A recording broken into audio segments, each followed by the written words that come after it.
Hello everyone, welcome to my YouTube channel London chit chat. So అంటే ఈరోజు shift అయిపోయింది, full ఆకలిస్తుంది, వెళ్ళి వండుకునే ఓపిక లేదు. మెక్డొనాల్డ్స్కి వెళ్ళి చాలా రోజులు అయిందనమాట. సరే ఈరోజు మెక్డొనాల్డ్స్ కన్నా వెళ్దామని వెళ్తున్నా. వర్షం పడింది ఇప్పుడే, బాగుందన్నమాట క్లైమేట్. ఇలా ఉంది, మంచిగా ఉంది కదా. అంటే వర్షం పడి ఇప్పుడు ఆగిందనమాట, ఒక 2 hours వరకు పడదు. సో దట్ నేను అప్పటి వరకు మెక్డొనాల్డ్స్కి వెళ్ళి తినేసి యాజ్కి వెళ్ళి కొంచెం గ్రాసరీ షాపింగ్ ఉంది, అది చేసేసి ఇంటికి వెళ్తాను. అలానే అంటే ఇక్కడ మెక్డొనాల్డ్స్ చీప్ అనమాట అన్నిటికన్నా. ఇలా ఉంటుంది మెక్డొనాల్డ్స్ ఇక్కడ. మెక్డొనాల్డ్స్ చాలా ఆకలి వస్తుంది, నిజంగా ఫుల్ ఆకలిస్తుంది. మార్నింగ్ షిఫ్ట్, ఇంకా మార్నింగ్ కూడా ఏం తినకుండా వెళ్ళా, జస్ట్ కాఫీ తాగా. కాఫీ ఇంకా ఒక న్యూట్రిషన్ బార్ తిన్నా, అంతే. చాలా ఆకలి వస్తుంటే 11 o'clock అలాగా. ఇప్పుడు ఇంకా వెళ్ళి ఒక French fries, McDonald's chicken burger తింటా.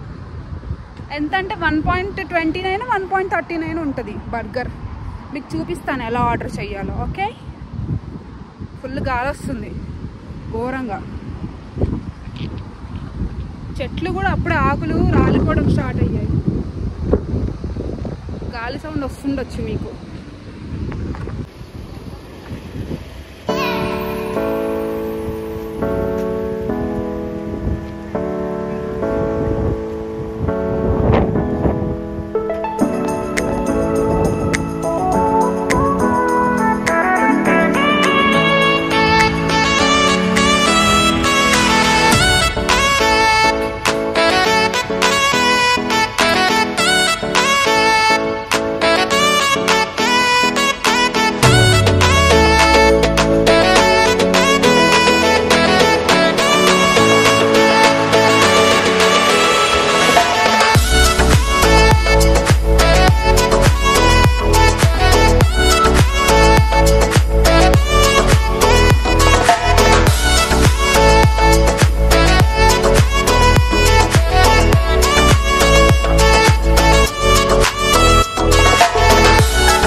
ఫుడ్ ఆర్డర్ పెట్టేసాను ఇప్పుడే, వెయిటింగ్ ఫర్ ద ఆర్డర్.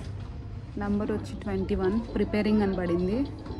వచ్చాక చూపిస్తా ఎలా ఉంటుందో. నార్మల్ మెక్డొనాల్డ్స్ లాగే ఉంటుంది, బట్ ఇక్కడ కొంచెం అదే చీప్ అనమాట. సో అదే ప్రిఫర్ చేస్తారు ఆల్మోస్ట్ అందరు స్టూడెంట్స్. బయట ఇలా ఉంది వ్యూ.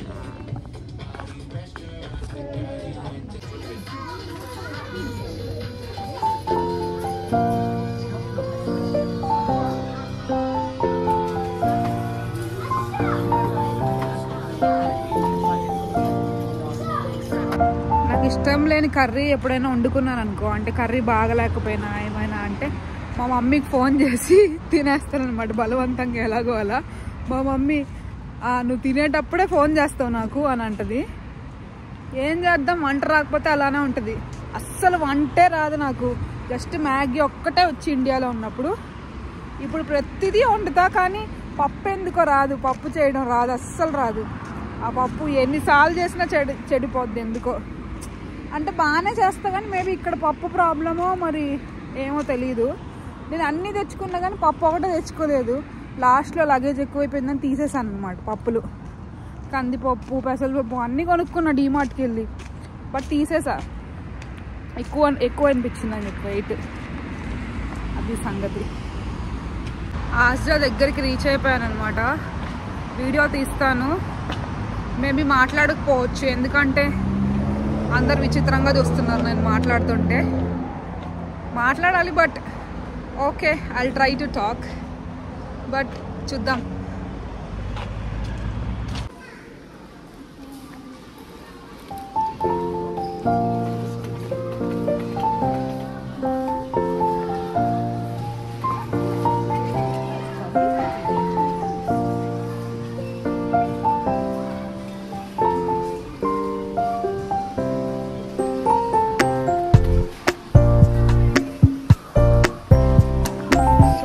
యూజువల్ ఎక్కువ ఏం అవ్వలేదు అమౌంట్, 14-15 అయింది ఇన్ని సామాన్లకి. అంటే మన డబ్బుల్లో 1400 అనమాట. కనిపిస్తున్నాను నేను.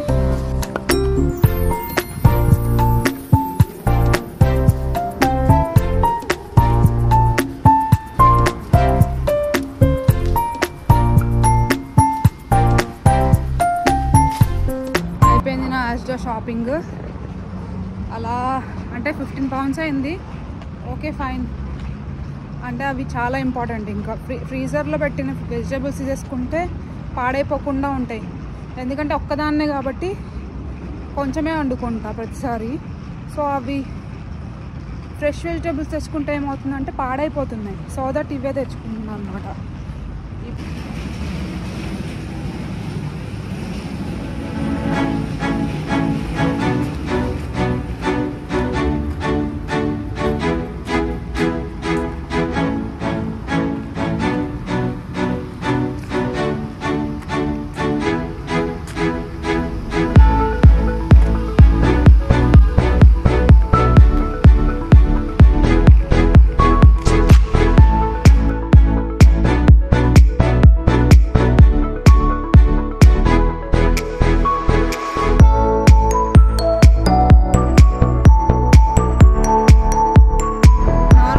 క్యాబ్కి ఈరోజు 9 pounds చూపిస్తుంది ఎందుకంటే వర్షం పడుతుంది కదా. సో ఇప్పుడు వాక్ చేసుకుంటూ వచ్చినందుకు 15 pounds, యాజ్రాలో 6 pounds ఫుడ్కి. అలా ఉంటుంది మన సేవింగ్స్.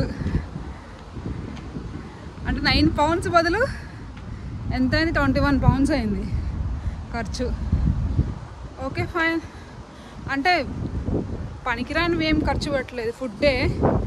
ఫుడ్ మా మమ్మీ ఏమంటుందంటే ఫుడ్ ఎంతైనా ఖర్చు పెట్టి ఏం కాదు, అనవసరమైనవి కొనుక్కో అంటుంది అంతే. So no problem. So at last ఇంటికి రీచ్ అయిపోయా. ప్రతి ఇంటి దగ్గర ఇలా కెమెరా ఉంటుంది. ఫైనల్లీ వచ్చేసా ఇంటికి. ఇంకా డ్రెస్ చేంజ్ చేసుకొని కొంచెం రెస్ట్ తీసుకుంటా. ఇంతటితో ఈ వ్లాగ్ అయిపోయింది. Thank you guys for watching. Please like, share and subscribe. Love you guys.